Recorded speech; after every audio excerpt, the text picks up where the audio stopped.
YouTube channel. तो आज की जो हमारा इंपॉर्टेंट टॉपिक रहने वाला है वो एनएचपीसी जेईई है। जैसे आप सभी को पता है कि इसकी एग्ज़ाम डेट बहुत ही जल्दी आ चुकी है। तो काफ़ी लोगों में ये है कि सबको ही दिक्कत है कि भाई कि अब इतने ही कम डेज़ में कैसे तैयारी किया जाए। तो मैंने इसके दो पेपर आपकी 2022 में जो पेपर हुआ था मैंने उसका पूरा एनालिसिस किया है और उस एनालिसिस के बेस पर मैंने ये आपको निकाला है कि आपको 10 डेज़ में किस टॉपिक को पढ़ना है। क्योंकि अब आपको ये है कि कौन से टॉपिक को पढ़ना है, कौन से टॉपिक को छोड़ना है। इतनी बड़ी सिविल इंजीनियरिंग है, 10 दिन के अंदर पूरा अगर एक प्रकार से देखें तो अच्छे से रिवाइज भी नहीं हो पाएगा। एक दिन में अगर एक सेट कर दो तब भी नहीं हो पाएगा।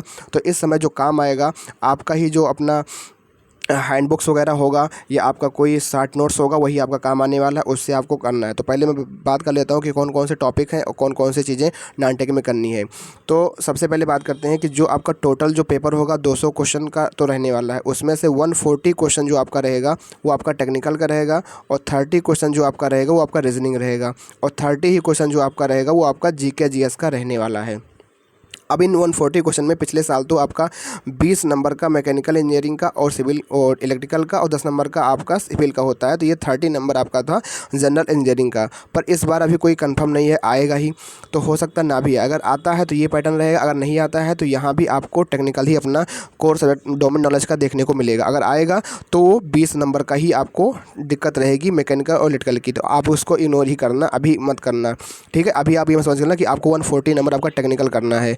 और रीजनिंग की बात करें तो भाई रीजनिंग में सबका होता है, कोई दिक्कत वाली बात नहीं। बस रीजनिंग में इसमें मैंने जब उसका पूरा पेपर देखा 2 साल का तो इसमें सेम एज एसएससी है। एसएससी जैसे तरीके से पूछता है इसमें वो सेम वैसे भी आपका पैटर्न है। तो आपका इस रीजनिंग आपका कंप्लीट होगा, कोई दिक्कत वाली बात नहीं है। बस आप जो है क्या करना है, टेक्स्ट बुक पर ऊपर एनएचपीसी वाला स्लॉट डाउनलोड कर करके एनएचपीसी वाला अपना इनलोड कर करके वहाँ पे जो रीजनिंग का दे रखा आप उसको 5 टेस्ट दे रखा है मिक्स वाला, आप उसको करके देखिए। उसमें जो हो सकता है कि एक आध टॉपिक आपका जो वीक होगा उस पर आप काम कर लेना। बाकी अगर आप एसएससी एमटीएस सीजीएल सीजीएल अगर इस सब पे आपने काम किया होगा तो आपके लिए ये 30 में से 28 नंबर आराम से आ जाएगा। मैं मानता हूँ 1 से 2 क्वेश्चन आपके जो है यहाँ पे कुछ भी उल्टा सीधा दे सकता है, तो आपको ये ध्यान रखना है, ठीक है। अब बात करते हैं 140 क्वेश्चन आपके टेक्निकल में, तो कैसे आपको इनको पढ़ना है और कौन कौन से आपके टॉपिक रहने वाले हैं। तो मैंने सब लगभग ये बता दिया है। और जीएस में आपका तो है कम से कम 5 क्वेश्चन करंट अफेयर का रहेगा। बाकी 25 क्वेश्चन में आपका हिस्ट्री, पॉलिटी, ज्योग्राफी, इकोनॉमी, ये आपका जनरल साइंस और स्टैटिक जीके का पार्ट या ज्योग्राफी आपका रहने वाला है। इस तरीके से रहेगा। तो अब यहाँ देखिए, सबसे पहले हम बात करते हैं कि जो आपका टेक्निकल कोर सब्जेक्ट है उसमें जो सबसे इंपॉर्टेंट आपका जो टॉपिक है, हमको जो क्वेश्चन वहाँ पर देखने के मिला वो आपका जो इरीगेशन का टॉपिक था। इरीगेशन से लगभग जो है आपके 6 से 7 क्वेश्चन देखने को मिले दोनों सेट में। मतलब इसमें इरीगेशन और वही ज़्यादा कोई डीप क्वेश्चन नहीं, बेसिक क्वेश्चन जैसे कि लेसी फार्मूला हो गया, डिजाइन कैपेसिटी का फार्मूला हो गया, डेल्टा बेस पीरियड हो गया। तो मतलब आप कर लोगे, पर आप इरीगेशन को एक बार ज़रूर तवज्जो दीजिएगा अपने रिवीजन में। इरीगेशन को ज़रूर एक बार रिवाइज करिएगा, ठीक है। और अगर आप हो सके तो जो SSC JEE PIQ IAS master है आप वहाँ से एक बार उनको देख लीजिएगा, क्वेश्चन जो आए हुए हैं और वहीं से आप उनको रिवाइज कर लीजिएगा। अगर आपने कहीं आपका नोट्स हो उससे कर लीजिएगा। बाकी अगर जो भाई लोग अभी तक नहीं किए हैं तो वो आप केवल एसएससी जेईई के प्रीवियस क्वेश्चन पढ़ के जाइएगा इरीगेशन के लिए, ठीक है। अब बात करते हैं बीएमसी में। तो बीएमसी में आपका एक कंक्रीट भी होता है, कंक्रीट टेक्नोलॉजी। तो बीएमसी और कंक्रीट टेक्नोलॉजी मैं दोनों को लेकर बताऊंगा, यह भी आपके लिए इंपॉर्टेंट है। यहाँ बीएमसी में आपका सीमेंट से टॉपिक से क्वेश्चन पूछा। सीमेंट के जो टेस्ट होते हैं कि मान लो blend and air formality test का क्वेश्चन आया था, साउंडनेस टेस्ट होगा, सीमेंट के टेस्ट याद कर लेना, बॉक्स कंपाउंड के बारे में पढ़ लेना, जो इंपॉर्टेंट चीज़ें हैं सीमेंट के अंदर वो चीज़ें, ठीक है। बॉक्स नंबर हो गया। टाइप ऑफ सीमेंट से क्वेश्चन नहीं देखने को मिला था। बस ये जो सीमेंट के टेस्ट होते हैं हर सेट में क्वेश्चन, दोनों सेट में क्वेश्चन आए थे सीमेंट के टेस्ट के। और टिम्बर से क्वेश्चन आपका देखने को मिला है, तो टिम्बर आपके लिए इंपॉर्टेंट है। टिम्बर का जो मैं टॉपिक बता रहा हूँ आप अपने साथ में नोट करते चलिए। सीमेंट का टॉपिक आपको इसमें से पढ़ना है, टिम्बर पढ़ना है, ठीक है। और आपका स्टोन से टॉपिक जो रॉक का होता है उसको आपको वो सब चीज़ें आपको करनी है, ठीक है। तो ये बीएमसी के लिए हो जाएगा। आपको इंपॉर्टेंट चीज़ें मैंने बता दी यहाँ से। एस्टिमेटिंग एंड कॉस्टिंग में आप अगर अभी तक कुछ नहीं किए हैं तो एसएससी जेईई के प्रीवियस ईयर में जाइएगा। 300 क्वेश्चन जो आपके हैं उसमें से आप 100 जितने भी आप कर पाइएगा उसको एक बार रिवाइज कर लीजिए। क्योंकि देखो एस्टिमेटिंग कॉस्टिंग से क्वेश्चन जो रिवाइज एस्टिमेट होता है, टाइप्स ऑफ एस्टिमेट से क्वेश्चन होता है, और जो आपका क्या कहते हैं कि अवमूल्यन वाला क्वेश्चन होता है, वैल्यूएशन का फार्मूला और डिप्रिसिएशन का, वहाँ से क्वेश्चन बना है। तो ये वहाँ दोनों से बना हुआ है। रिवाइज एस्टिमेट से क्वेश्चन पूछा है, एब्स्ट्रैक्ट एस्टिमेट से क्वेश्चन पूछा है, तो एस्टिमेटिंग से भी क्वेश्चन आपके 3 से 4 नंबर के आए हुए हैं। और सबसे ज़्यादा भी आपका जो इरीगेशन का सर्वेइंग आपका इंपॉर्टेंट है। सर्वेइंग में आपको जो क्वेश्चन देखने को मिला थियोडोलाइट की आप जो ट्रांजिटिंग होता है, प्लंजिंग होता है और रिवर्सिंग करके होता है। ये चीज़ें वहाँ से थ्योराइड क्वेश्चन पूछा गया। अपर प्लेट क्या होती है, ट्राइबेक क्या होता है, ट्राइबेट क्या होता है, मतलब थ्योराइड के जनरल स्पेसिफिकेशन आप जरूर पढ़ लीजिएगा। और टेकोमेट्री से क्वेश्चन पूछने को मिला, टेकोमेट्री से 2-3-4 क्वेश्चन पूछा है। तो थ्योराइड, टेकोमेट्री ये दोनों आपके लिए इंपॉर्टेंट है। मतलब ऐसे चीज़ें आप छोड़ देते हो, बाकी आप सर्वेइंग में तो पढ़ना तो है, चेन सर्वे है, वो सारी चीज़ें आपको पढ़नी है। पर मैं उन टॉपिक को बता रहा हूँ जिनको आपको ज़रूर देख के जाना चाहिए। थ्योराइड हो गया, थ्योराइड के बाद आपका जो है थ्योराइड के साथ साथ आपका जो ट्रैकोमेट्री हो गया, डंपी लेवल, आपका जो लेवल वाला पार्ट है वो हो गया। तो ये चीज़ें इंपॉर्टेंट, इनको ज़रूर करना है, ठीक है। और जैसे प्रिज्मेटिक कंपास हो गया, सर्वेयर कंपास हो गया, प्रिज्मेटिक कंपास डेक्लिनेशन वाला कंसेप्ट हो गया। जिन भाई को नहीं आता एक बार देख लीजिएगा, डेक्लिनेशन का कंसेप्ट हो गया, जिसमें हम लोग ट्रू मेडियन, मैग्नेटिक मेडियन से निकालते हैं। फिर एक क्वेश्चन तो आ गया था कर्व, उसमें क्या कहते हैं कि जो लेटिट्यूड डिपार्चर क्वेश्चन होता है वो आ गया था, पर आप जो है उसको मत करिएगा, अगर आपके पास टाइम बचत देखिएगा, क्योंकि उसमें थोड़ा एंगल निकालना होता है। और बाकी ये प्रिज्मेटिक कंपास में, सर्वेइंग कंपास में एक बार इनके इंस्ट्रूमेंट को पढ़ लीजिएगा। इनके जो प्रिज्मेटिक निडल होती है, इसमें आपके लिफ्टिंग पिन होती है, लिफ्टिंग आर्म हो गया, सर्वेयर कंपास के बारे में, ये बेसिक इनका टेम्परेचर एडजस्टमेंट वगैरह। तो ये आपके लिए सर्वेइंग का भी टॉपिक इस तरीके से आपको कवर कर लेना है। ठीक है। सॉइल मैकेनिक्स के अंदर आप आ जाओगे। सॉइल मैकेनिक्स में आपका पहला टॉपिक जो होता है प्रॉपर्टीज ऑफ सॉइल, उसमें से आपके जो प्रॉपर्टीज होती है वाटर कंटेंट, स्पेसिफिक ग्रेविटी, इसके ऊपर क्वेश्चन था, तो आप इसको सॉइल मैकेनिक्स में पढ़ना है। और रिटेनिंग वॉल के टॉपिक से क्वेश्चन पूछा है इसके अंदर। और रैंकाइन थ्योरी आपको पढ़नी है। रैंकाइन थ्योरी के साथ साथ इसके अंदर जो है सॉइल मैकेनिक्स के अंदर रैंकाइन थ्योरी होती है स्ट्रेंथ ऑफ सॉइल में, और आपकी जो होती है कूलाम्ब थ्योरी। इन दोनों थ्योरी से क्वेश्चन बने हैं हर सेट में 2-3-4 क्वेश्चन। तो ये आपके लिए इंपॉर्टेंट सॉइल मैकेनिक्स भी।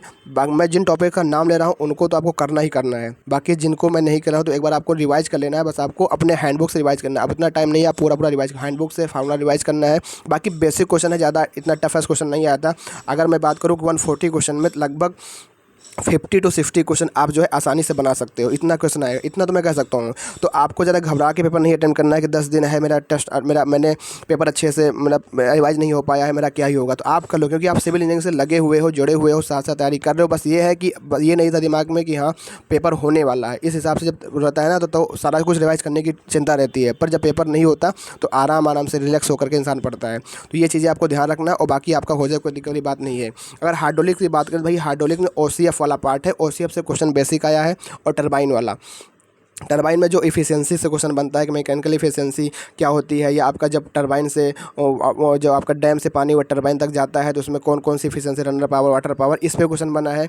और अगर बात करें OCF में तो सिंपल सा क्वेश्चन बना है, हाइड्रोलिक एनर्जी का क्वेश्चन जो होता है। और OCF में जो आपका ये कंसेप्ट होता है स्पेसिफिक एनर्जी का, और जो है क्या कहते हैं इनके जो रिलेशन होते हैं, मतलब सिंपल फार्मूला हाइड्रोलिक रेडियस का रेक्टेंगल चैनल में, ट्रेपेजॉइडल चैनल में, तो उसको आपको पढ़ लेना। हाइड्रोलिक्स में आपकी जो पहला चैप्टर है हाइड्रोलिक्स के अंदर, अगर हम फ्लूइड मैकेनिक्स की बात करें तो फ्लूइड मैकेनिक्स में जो पहला चैप्टर है वो आपका जो प्रॉपर्टीज ऑफ फ्लूइड का चैप्टर है। प्रॉपर्टीज ऑफ फ्लूइड में जितने भी सारे फार्मूले 11-12 चीज़ें, डेंसिटी हो गया, विस्कोसिटी हो गया, सरफेस टेंशन हो गया, इनको एक बार जरूर देख लीजिए।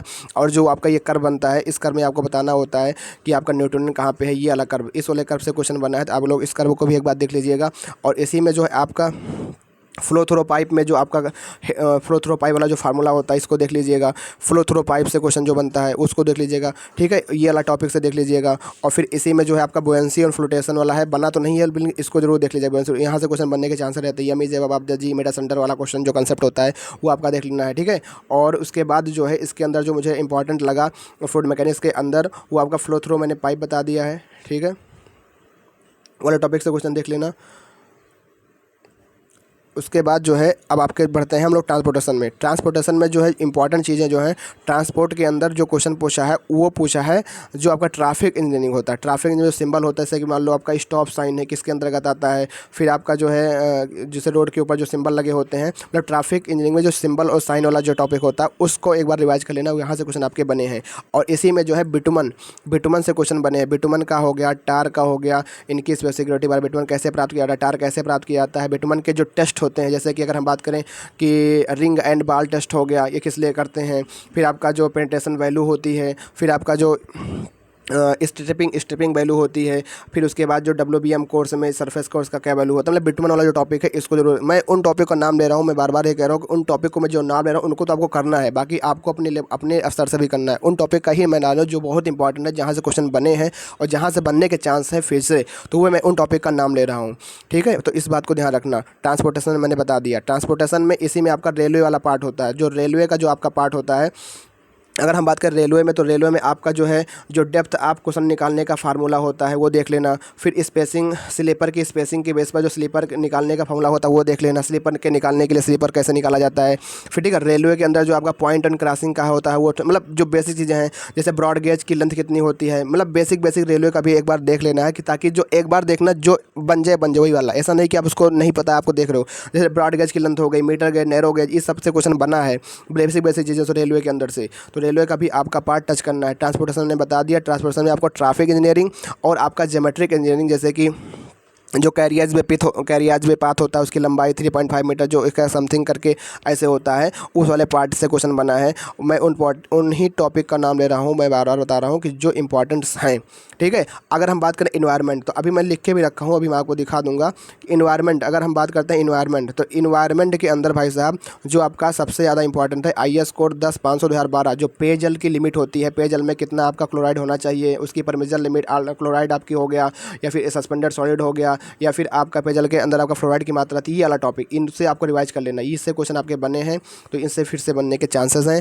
बाकी उसके बाद इन्वायरमेंट में आपका एक नॉइज़ लेवल का कॉन्सेप्ट आता है कि नॉइज़ लेवल कितना होता है आउटडोर में, इंडोर में, अगर रेजिडेंशियल एरिया है, इस वाले क्वेश्चन से। इसी में एक आपका प्राइमरी पॉल्यूटेंट और आपका जो है सेकेंडरी पॉल्यूटेंट से क्वेश्चन आता है। ओजोन हो गया और फोटो केमिकल या PN करके जो होता है, और फॉर्मल्डिहाइड हो गया, ये सबका सेकेंडरी पॉल्यूटेंट में आते हैं। ये प्राइमरी पॉल्यूटेंट, सेकेंडरी पॉल्यूटेंट्स। और इसी में एक प्लूम होता है, प्लूम जितने टाइप्स ऑफ प्लूम होते हैं उन प्लूम्स को भी पढ़ लेना है। प्लूम्स के भी क्वेश्चन बने हैं और फिर से बनने के चांसेस हैं इन टॉपिक से। प्लूम हो गया, फिर इन्वायरमेंट में आपको मैंने 10-5-2012 बता दिया।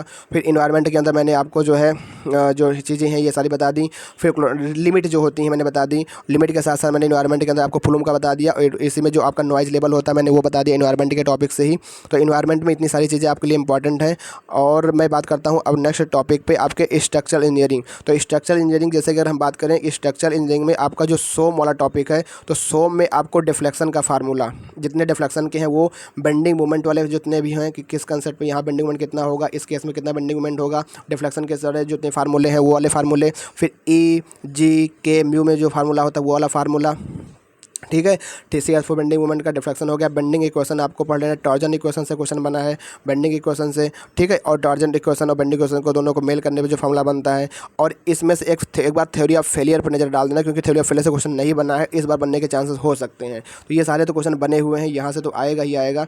बाकी आपको उन टॉपिक और ये हुप टेंशन वाला फार्मूला होता है, ये सब जितने फार्मूले हैं स्लो डिफ्लेक्शन में और इसमें सोम वाले टॉपिक से यहाँ फार्मूले ही बने हैं, एक बार उनको देख लीजिएगा। मैंने जितने टॉपिक का नाम लिया उसको जरूर आपको देख के जाना है, ये चीज़ें हो जाती हैं इसमें। फिर कंक्रीट टेक्नोलॉजी में आपका जो है एक चीज़ ध्यान रखना, जो रिमूवल ऑफ फॉर्म वर्क होता है, रिमूवल ऑफ फॉर्म वर्क। मेरा पेन टैप इस पर काम नहीं कर रहा है, इसलिए सही से लैंग्वेज आ नहीं रही है। रिमूवल आप जो फॉर्माबंदी आप समझ गए होंगे, जो फॉर्माबंदी हम लोग लगाते हैं 3 दिन के लिए, 7 दिन के लिए, 7 से 14, 14 से 21 वाले पे, फिर 16 से 24 घंटे के लिए, फिर 3 दिन के लिए जो बीम के लिए 100 फीट वाला जो कंसेप्ट होता है उसको मैं बता रहा हूँ। ठीक है, ये कंक्रीट में। फिर आपकी जो स्लम्प वैल्यू होती है, स्लम्प वैल्यू के लिए कितना क्या होता है, कॉम्पैक्टिंग फैक्टर टेस्ट आपका जो है इससे क्वेश्चन है। और आपका कंक्रीट टेक्नोलॉजी के अंदर अगर मैं बात करता हूँ तो आपका जो इम्पॉर्टेंट टॉपिक है वो, जैसे कि एक आपका होता है पुल आउट टेस्ट, जो NDT टेस्ट करके होता है, ये वाला टॉपिक को आपको पढ़ लेना है। ठीक है, बाकी ये सारे इंपॉर्टेंट है। वाटर सीमेंट रेशियो का कंसेप्ट था, एक क्वेश्चन था, ये कंक्रीटेंस का क्वेश्चन था। ठीक है, तो ये हो जाता है आपका RCC और स्टील से बात करते हैं।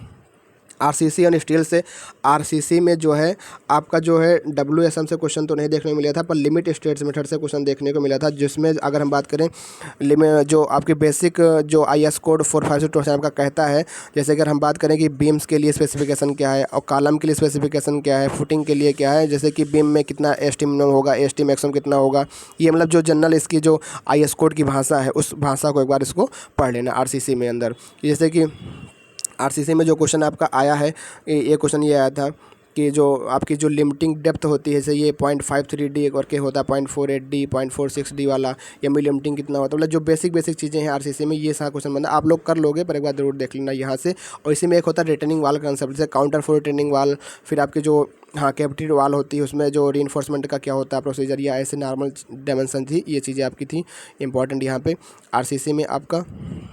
फ्लेक्चर कंडीशन से था, और डेवलपमेंट लेंथ से क्वेश्चन था। डेवलपमेंट लेंथ आपके लिए इंपॉर्टेंट है, ठीक है। स्टील में अगर बात करें तो स्टील में सबसे पहला जो आपका टॉपिक है, जो टेंशन मेंबर होता है, कंप्रेशन मेंबर, जो स्लेंडरनेस रेशियो की वैल्यू होती है लैम्डा का मान, वो चीज़ें हैं। स्टिफनर जो हम लोग लगाते हैं, हॉरिजॉन्टल स्टिफनर, वर्टिकल स्टिफनर वाला कंसेप्ट, ये स्टिफनर को पढ़ना है, ठीक है। स्टील में आपको स्टिफनर वाला पढ़ना है, और आपको लैम्डा स्लेंडरनेस रेशियो पे बात करना है, ठीक है।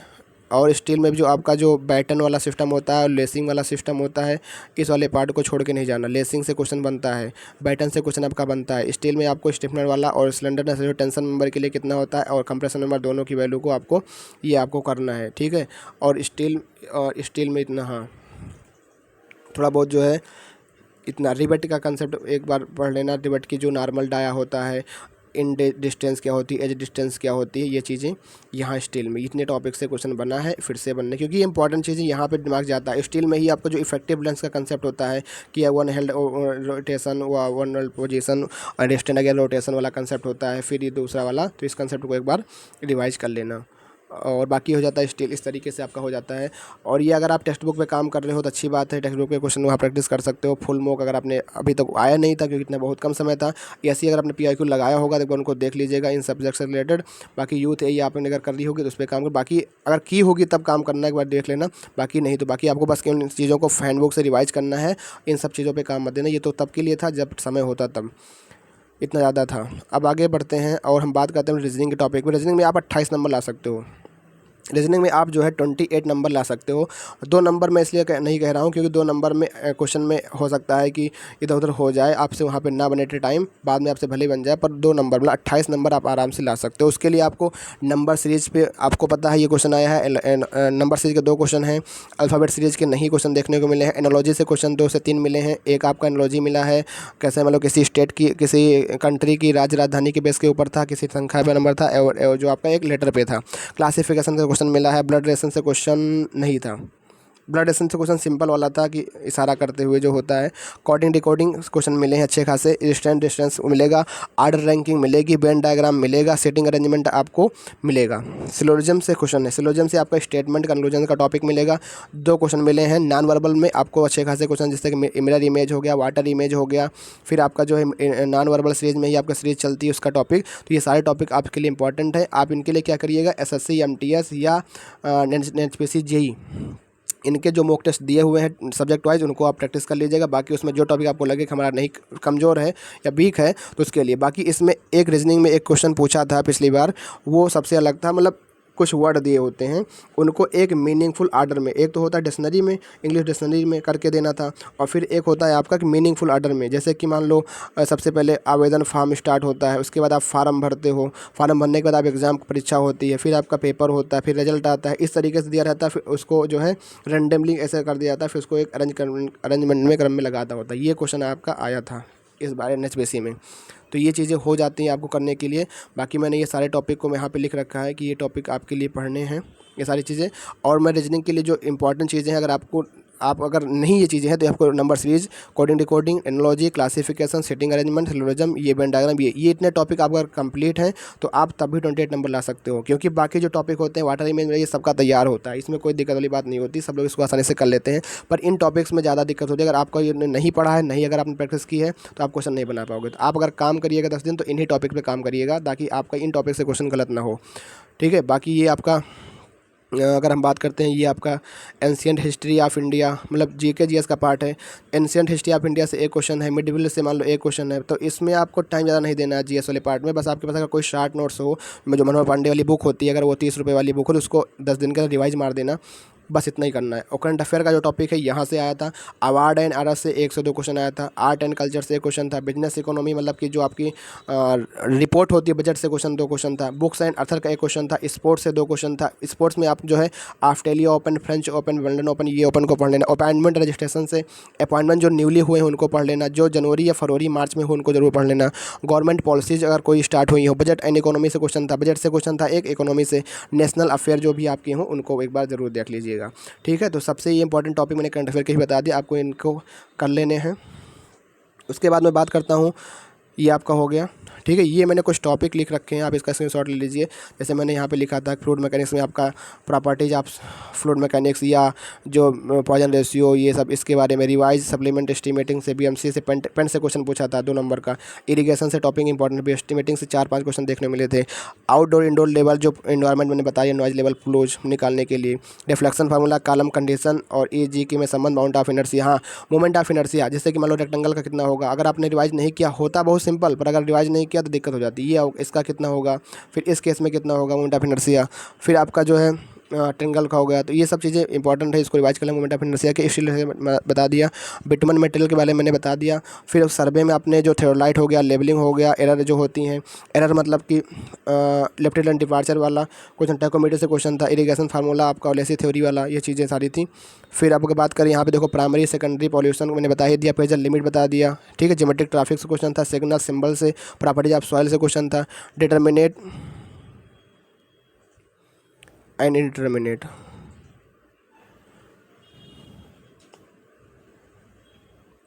डिटर्मिनेट एंड इंडिटरमिनेट के टॉपिक से एक क्वेश्चन था, ठीक है। परमिजल लिमिट ऑफ वाटर इम्प्योरिटीज, हाँ आरसीसी में रिमूवल ऑफ हार्मोन ने बताया था। और परमिजल लिमिट से सल्फेट कितना होना चाहिए, 400 मिलीग्राम पर लीटर। परमिजल लिमिट ऑफ वाटर मतलब क्लोराइड अगर होना चाहिए आरसीसी के रेस्पेक्ट में और पीसीसी के रेस्पेक्ट में 500 से 2000, ये वाला चीज़ें। सस्पेंडेड सॉलिड होगा, इनऑर्गेनिक कंटेंट कितना होगा, ये वाला। रेलवे बेसिक चीज़ें पढ़ लेनी है आपको, ठीक है। ये सारी टीम मैंने बता दी है। और आपके बाद ये आपका आता है कॉम्पैक्शन से प्रोटेक्टर कॉम्पैक्शन टेस्ट वाला टीच है, ठीक है। रैंकाइन मैंने बता दिया, Coulomb pressure, cement all test होता है। Railway depth question, sleeper length निकालने वाला, स्लीपर की जो नंबर ऑफ स्लीपर, टरबाइन की एफिशिएंसी, एक्सपोजर कंडीशन।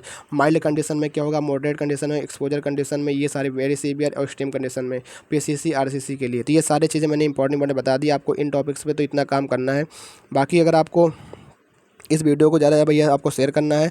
एक बार इन टॉपिक को काम करने के बाद आप जो है थोड़ा अपने आप को एक बूस्टअप फील करोगे ज़रूर, क्योंकि ये सारे टॉपिक ऐसे हैं जो हर बार एग्ज़ाम में आते हैं और आते हैं हर किसी एग्ज़ाम में। तो ये जो आप जो परेशान होते हो कि हमारा नंबर कैसे यहाँ पे 100 नंबर आएगा, ये जो बेसिक चीज़ें हैं, क्योंकि अगर आप इनको रिवाइज नहीं करोगे लास्ट टाइम पे, एक बार नहीं देखो तो ये भी गलत हो जाएंगे। तो 50 to 60 to 70 नंबर तक जो होगा इन्हीं टॉपिक से आता है। आप एग्ज़ाम दे के देखेंगे, इसी टॉपिक से क्वेश्चन को पुटअप करता है। बाकी जो 30-40 क्वेश्चन नंबर होता है वो नए फ्रेम करता, नए नहीं होता, वो होता है आपका वही क्वेश्चन, पर आप उनकी प्रैक्टिस होने से वो कर पाते हैं। तो बेस्ट आप लोग सभी को, बेस्ट आप लोग। अब जो इम्पोर्टेंट टॉपिक है, मुझे लगेगा कुछ वीडियो में आपको डेली अगर दे पाऊँगा दूँगा। बाकी आप लोग भी तैयारी करिए, हम भी इतनी तैयारी करते हैं। 10 दिन बाद मिलते हैं एग्ज़ाम में। और सभी को बेस्ट आप लोग, अच्छे से एग्ज़ाम दीजिएगा और उम्मीद करता हूँ सभी लोग अपने इस मंजिलों को हासिल करें। थैंक यू, जय हिंद, जय Bharat, take care, bye bye, love you.